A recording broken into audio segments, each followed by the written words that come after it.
O tempo de liderança da coordenação da... Pois não, perdão.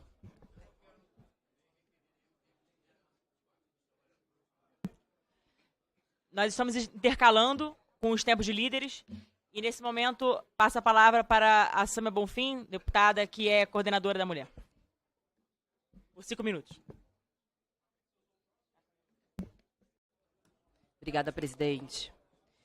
Presidente, na última sessão nós denunciamos que estava em curso uma operação que estava fantasiada de elementos jurídicos, mas que na verdade se tratava de uma operação que tinha como objetivo soltar um miliciano acusado de um crime gravíssimo de repercussão internacional que o Brasil e o mundo lutam por justiça há 6 anos. Nós fizemos essa denúncia e agora, 15 dias depois, se comprova aquilo que nós denunciamos.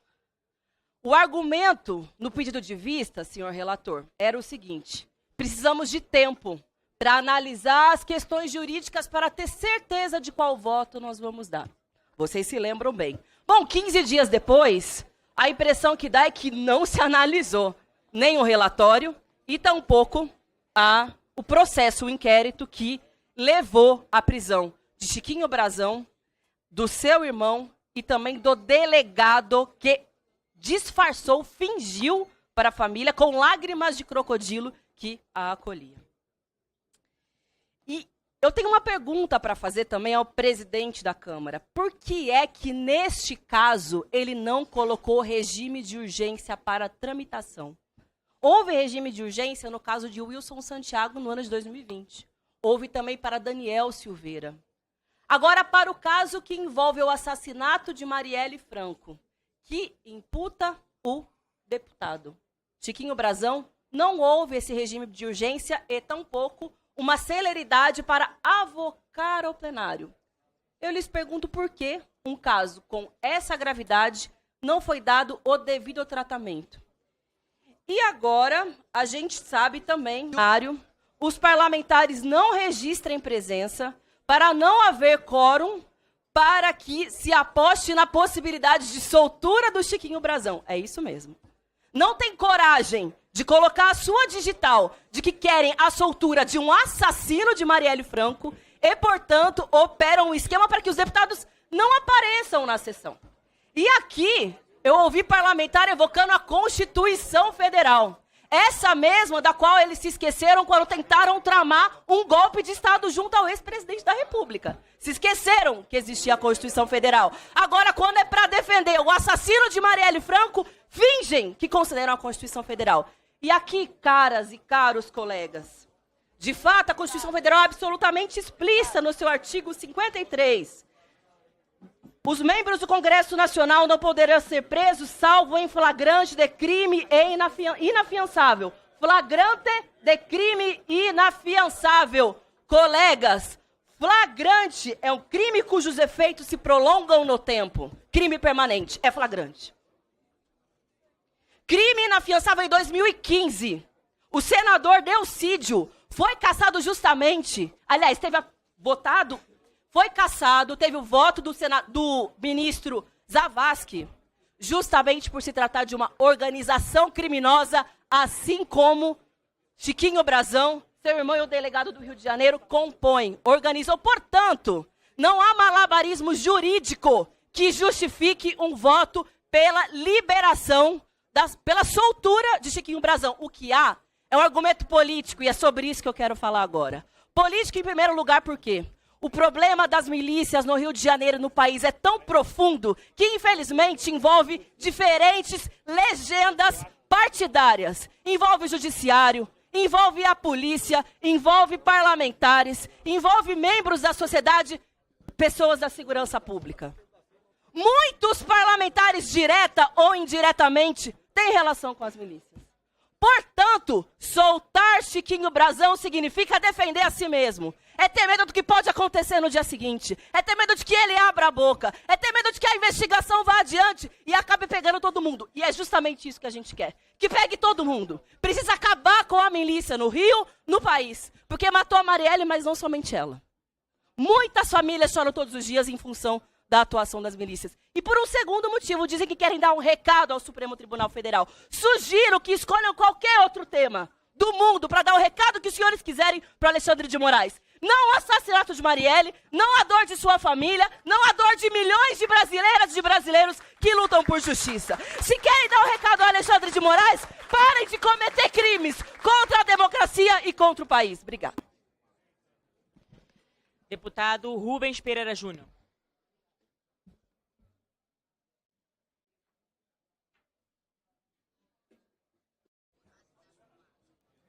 Senhora presidente, membros da Comissão de Constituição e Justiça, eu queria inicialmente cumprimentar o trabalho técnico feito pelo doutor Kleber Lopes, advogado, cumprimentar também o eminente relator, deputado Darcy de Matos, que apresenta um parecer técnico.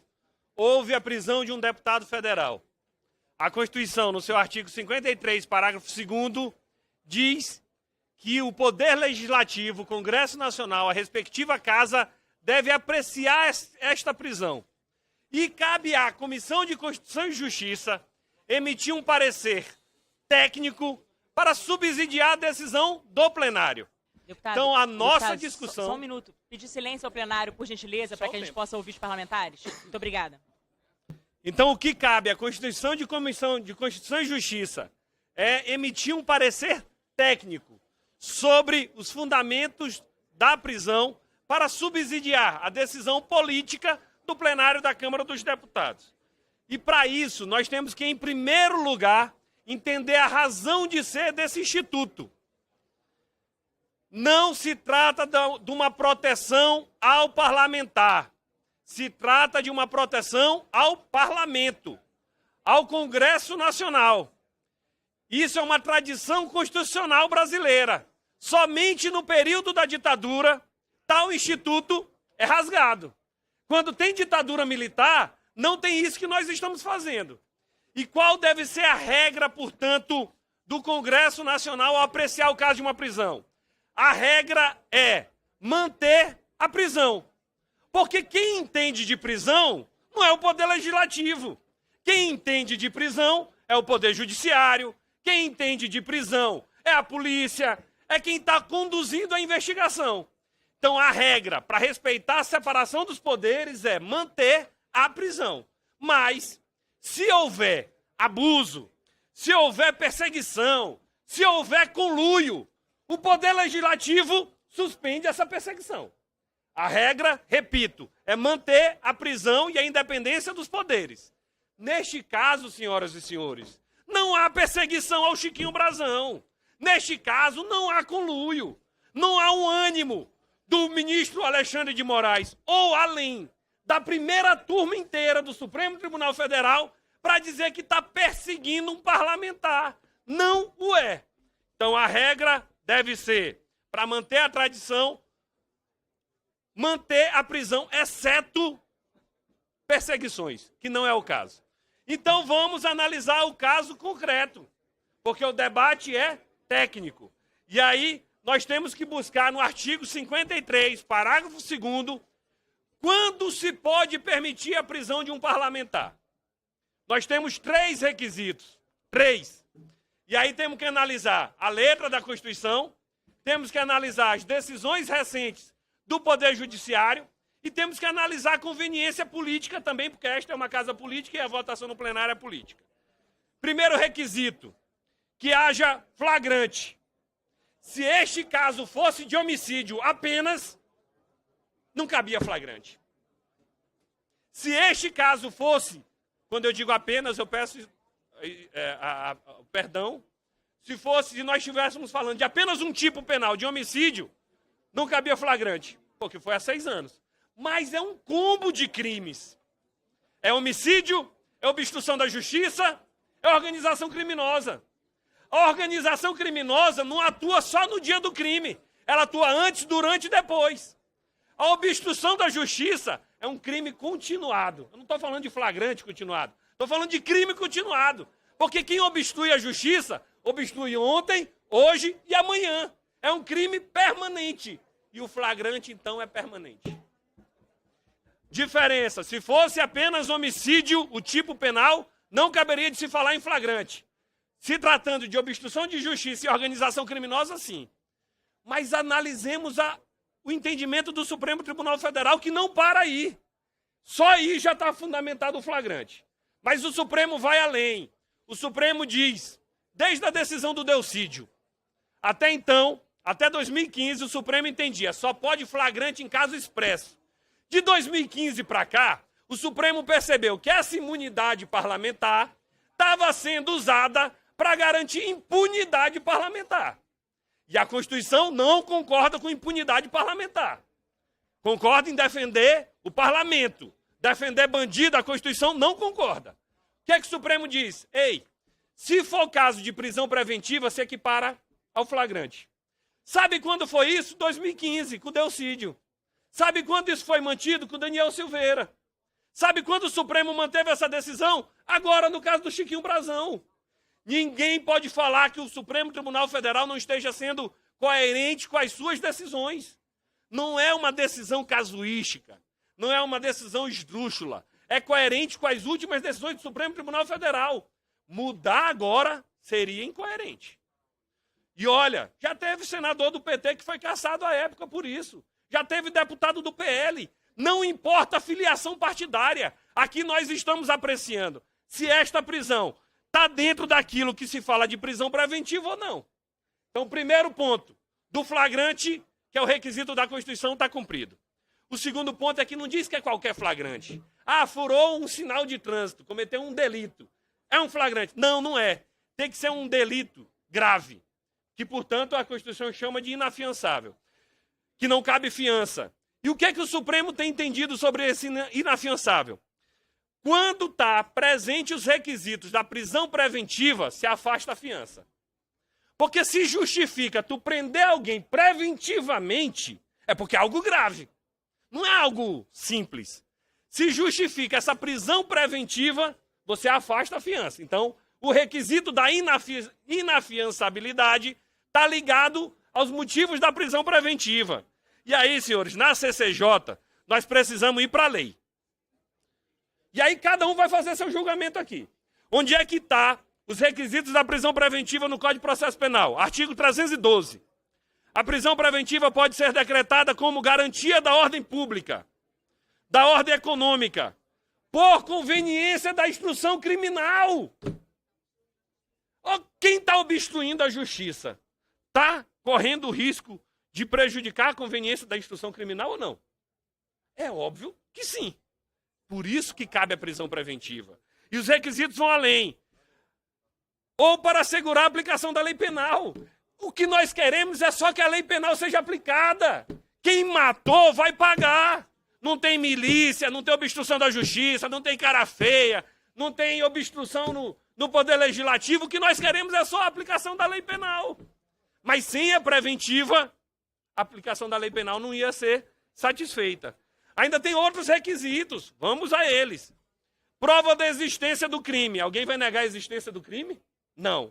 E mais, indício suficiente de autoria. Nesse momento a gente não fala nem de certeza. Certeza só na condenação, lá pelo Poder Judiciário. Mas indício nós temos. E mais um último ponto, e de perigo gerado pelo estado de liberdade do imputado. Se nós relaxarmos essa prisão, o que é que vai acontecer com o Chiquinho Brazão? Vai vir para cá para a CCJ, debater com a gente, discutir com a gente. E pior, obstruir a justiça de novo. Porque foi o que foi feito nos últimos 6 anos. Relaxar a prisão é permitir a continuidade da obstrução da justiça. E é por isso que nós não temos outro caminho que não seja manter a prisão. Mas eu falei de 3 requisitos: flagrante, inafiançável e tem um terceiro, que é justamente o foro de competência funcional. A gente está falando de um deputado federal que foi preso. E alguém pode dizer, não, mas quando ele foi preso, quando teve o crime, ele era vereador. Só tem 2 detalhes. A decisão do Supremo, que fala do foro de prerrogativa de função, tem 2 exigências. Uma, que a pessoa esteja no cargo. Para o crime de homicídio, ele não estava no cargo de federal. Mas no crime de obstrução de justiça, ele era deputado federal.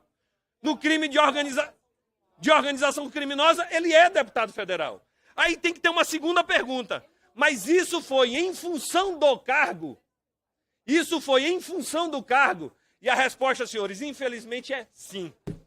Nesta organização criminosa, havia um projeto de poder, de ocupação de áreas do Rio de Janeiro, mas de ocupação de espaços políticos. Na organização criminosa, eles precisavam ter um deputado federal para poder chegar à sua intenção criminosa. Nesta organização criminosa, eles precisavam ter conselheiro do Tribunal de Contas, eles precisavam ter delegado obstruindo a investigação. E é por isso que o Supremo Tribunal Federal é responsável por essa investigação. Então, há motivo de flagrante, há motivo de preventiva, a inafiançabilidade está clara pelos motivos da preventiva, há o vínculo funcional com o cargo de deputado federal, há obstrução de justiça, organização criminosa, e agora, para a gente encaminhar para o final, a gente também tem que, na política, fazer algumas demarcações. Surgiu uma fake news que hoje o governo iria liberar a bancada na CCJ e no plenário. Não irá. O governo tem um posicionamento claro. Este é um assunto do parlamento, mas a nossa orientação é pela manutenção da prisão. O governo trabalhou para ajudar a federalizar, porque sabia que sem a federalização a gente nem teria descoberto essa obstrução da justiça que acontece. Não votar essa matéria, senhores, não votar é corporativismo, é tentativa de intimidação ao Supremo e é agressão à memória da Marielle. Nós não podemos compactuar. Não votar, relaxar, é querer o Chiquinho Brazão aqui do lado, debatendo e discutindo e obstruindo a justiça. Nós também não podemos pagar pela omissão. E prossigo, essa CCJ é tão valente quando fala de populismo penal, de aumento de pena, para ir para cima de preto, pobre da periferia, e eu quero ver se vai falar grosso com o deputado federal. Fala grosso com o pequenininho. Na hora que um deputado federal vai falar fino? Não. Tem que ter a mesma energia, a mesma determinação e fazer o mesmo enfrentamento hoje. E o melhor de tudo, a votação é aberta. Isso é bom demais. Deputado federal, senador, tem que assumir os seus posicionamentos. O voto aberto é uma defesa da sociedade. Porque assim a gente tem certeza como cada parlamentar está pensando. O que cada parlamentar está fazendo. E o Brasil todo está acompanhando para dizer que nós não vamos compactuar com nenhum tipo de corporativismo diante de um fato tão grave. Assassinato, obstrução da justiça, organização criminosa, não há outro caminho que não a manutenção da prisão. Aproveito para passar o tempo à delegada Catarina para poder complementar a fala.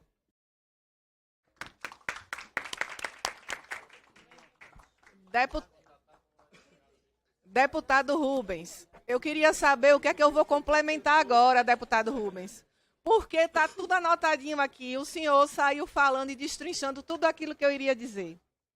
E realmente, eu sou delegada de polícia há mais de 20 anos. E trabalhei já no combate ao crime organizado no meu estado.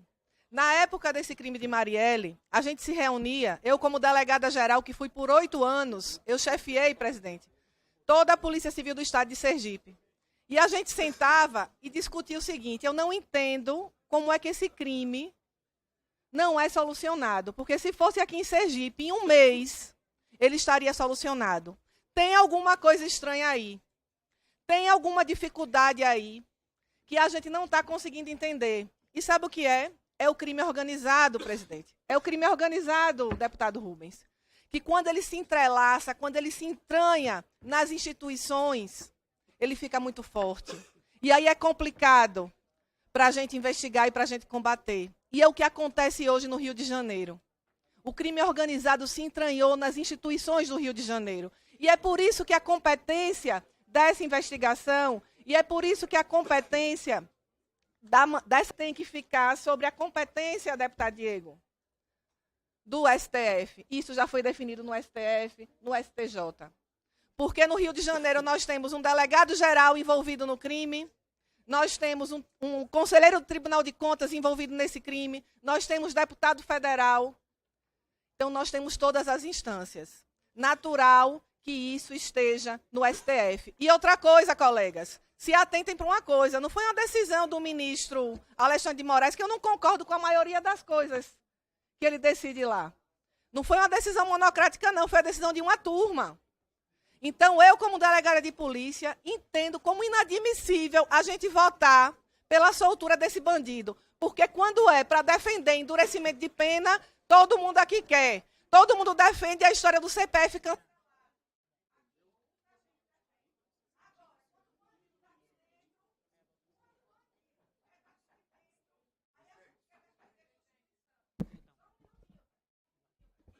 A gente quer defender a Constituição.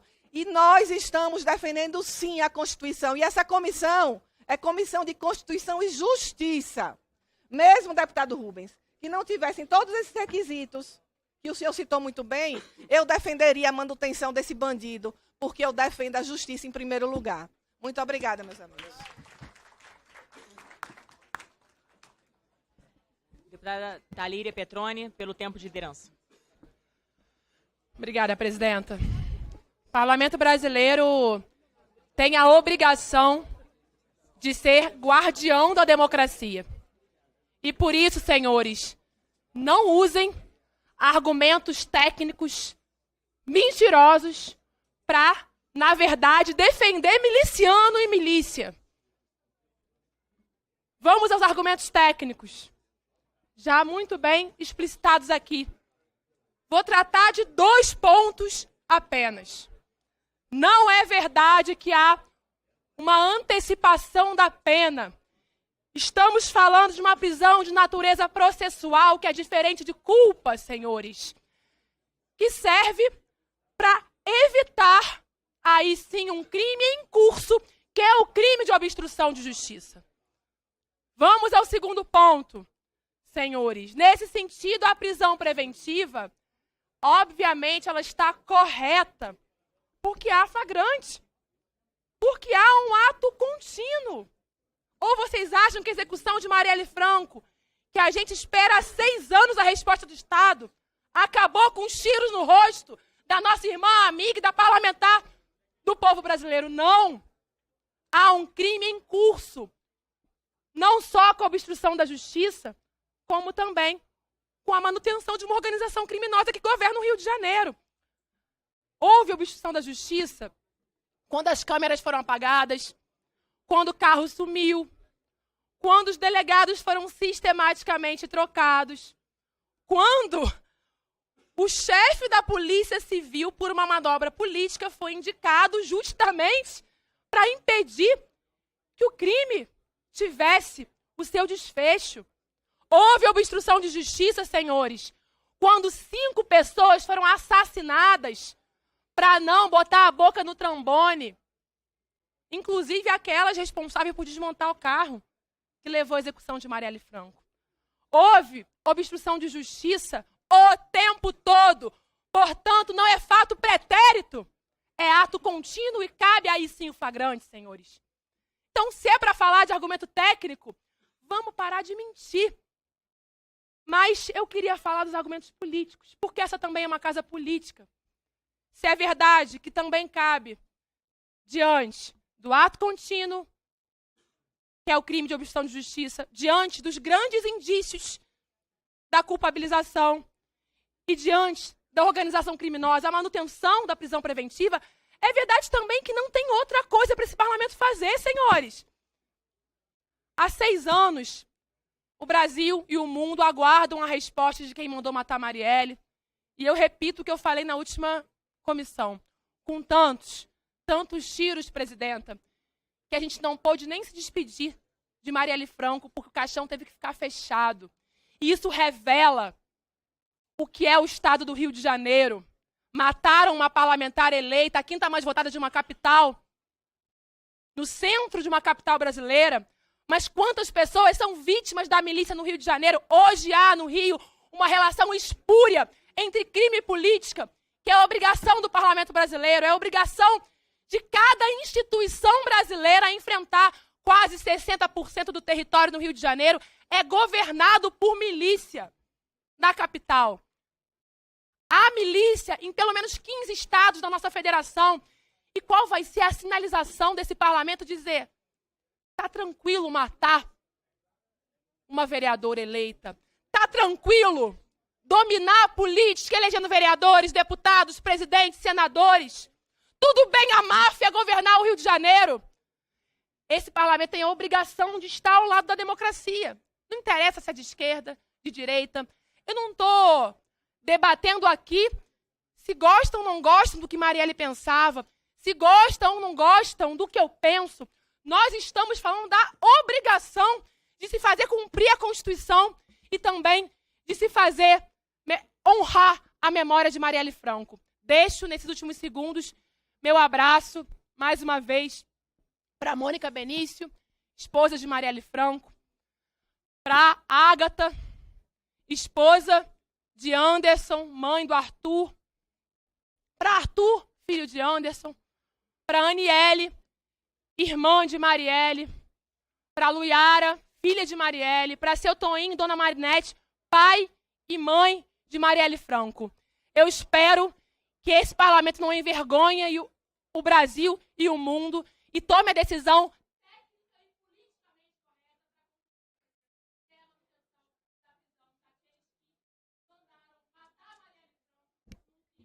debatendo ou ouvindo argumentos inacreditáveis. É de fato muito malabarismo, mas muito malabarismo da extrema-direita brasileira. Muito malabarismo. E eu ouvi 3 ou 4 intervenções. Dizer que são contra... Pode aumentar o volume, presidenta Cristoneto? Pode aumentar o volume, por gentileza, que eu acho que... Muito obrigada. Porque tem muita conversa e, de fato, eu gostaria que aqueles que fizeram malabarismos gigantes para defender, passar pano para miliciano, ouvissem o que nós estamos falando. Ninguém aqui nasceu ontem. E tampouco não conhecemos o histórico dessas pessoas que, por diversas vezes, defenderam rasgar a Constituição brasileira. Deputados que participaram de passeatas golpistas, que foram investigados por ser parte, estão sendo investigados de organização criminosa com a confecção do 8 de janeiro, vieram aqui, na maior cara de pau, defender a soltura do brasão, porque as coisas têm que ser ditas como são, vocês estão defendendo a soltura do brasão, usando a Constituição.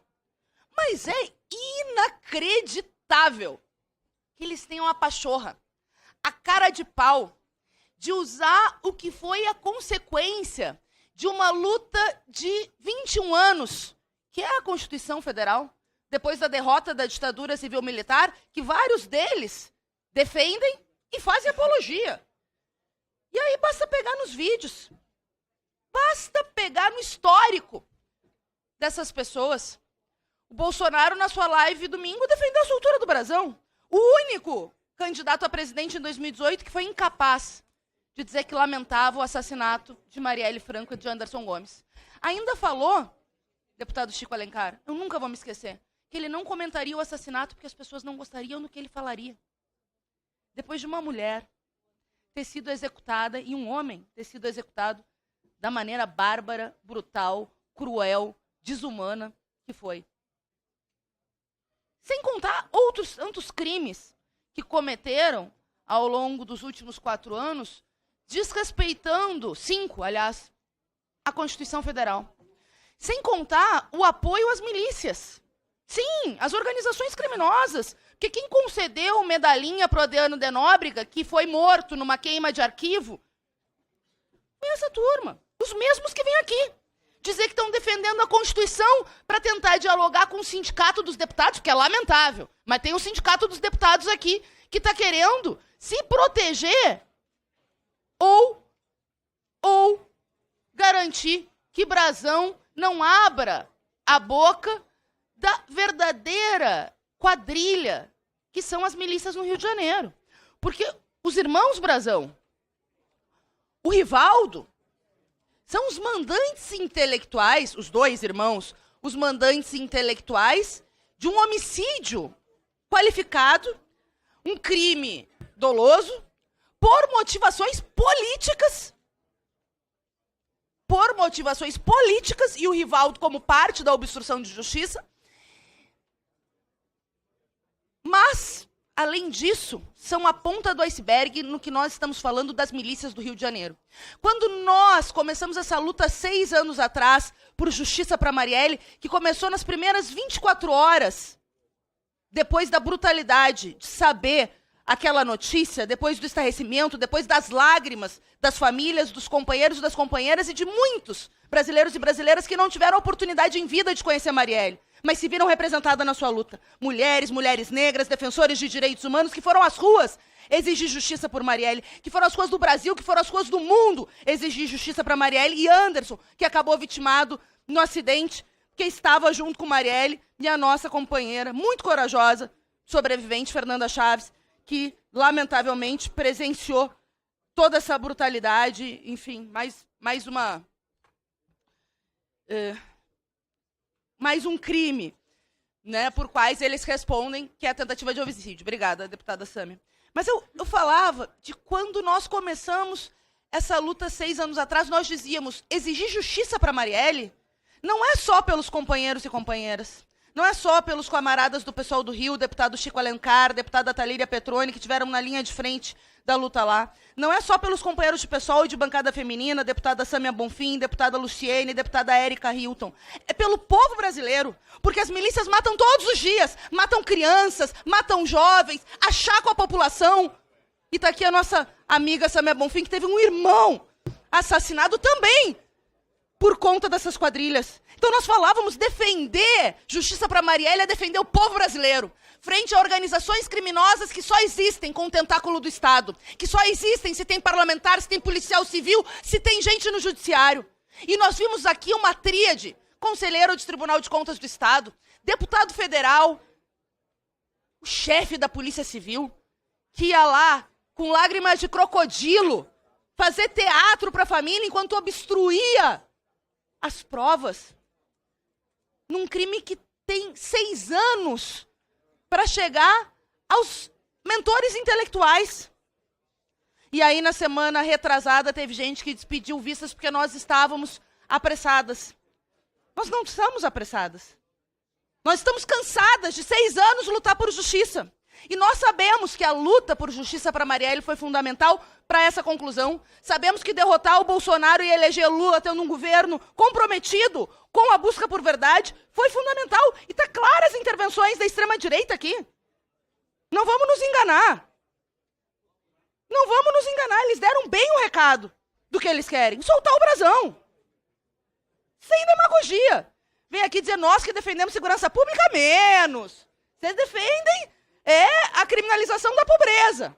É a barbárie que acontece em São Paulo. O que vocês defendem é o fechamento das liberdades democráticas para quem defende o interesse do povo brasileiro. E, ao mesmo tempo, os achacadores da República, quando é para os interesses deles, seja ladrão de joia, seja miliciano, seja golpista do 8 de janeiro. E agora, tem a pachorra de vir aqui, com argumentos patéticos, defender o mentor intelectual de um crime hediondo. Digo mais, a gente pode debater muitas coisas, mas deixar 2 registros antes de passar por a parte de 2 colegas deputados federais, muito importante que falem antes de acabar a discussão. Primeiro, quando se pediu vistas, nós avisamos. Estão criando a tentativa de dar mais tempo para o caso sair da imprensa e ter a condição de flexibilizar a soltura do brasão. E é o que acontece. Nós estamos vendo desde ontem a tentativa de alguns na Câmara dos Deputados de soltar o brasão. Seja o Bolsonaro na sua live do domingo dando recado para a extrema-direita brasileira, que não tem nenhum apego à vida, nós sabemos disso. Nós sabemos disso. Seja aqueles do Sindicato dos Deputados, que se esconde dessas prerrogativas para tentar garantir uma impunidade parlamentar sobre vários crimes. E aqui, eu repito, nós estamos falando de homicídio. É verdadeiramente uma vergonha o que nós estamos vendo da movimentação de ontem para hoje. E além do voto para soltar brasão, eu quero alertar o povo brasileiro que a não presença no plenário, não garantir os 257 votos para manter o brasão preso, é também recado dos parlamentares. Se aqueles que querem soltar o brasão quiserem se esconder no anonimato, que pode acontecer no plenário, para não ir dar o quórum dos 257, gravem o nome, porque nós vamos denunciar. Mas nós vamos denunciar aonde for. Os que passaram pano para a milícia, os que defenderam bandidos, os que permitiram que um crime que está recém começando a ser desnudado tivesse riscos de seguir sendo obstruído.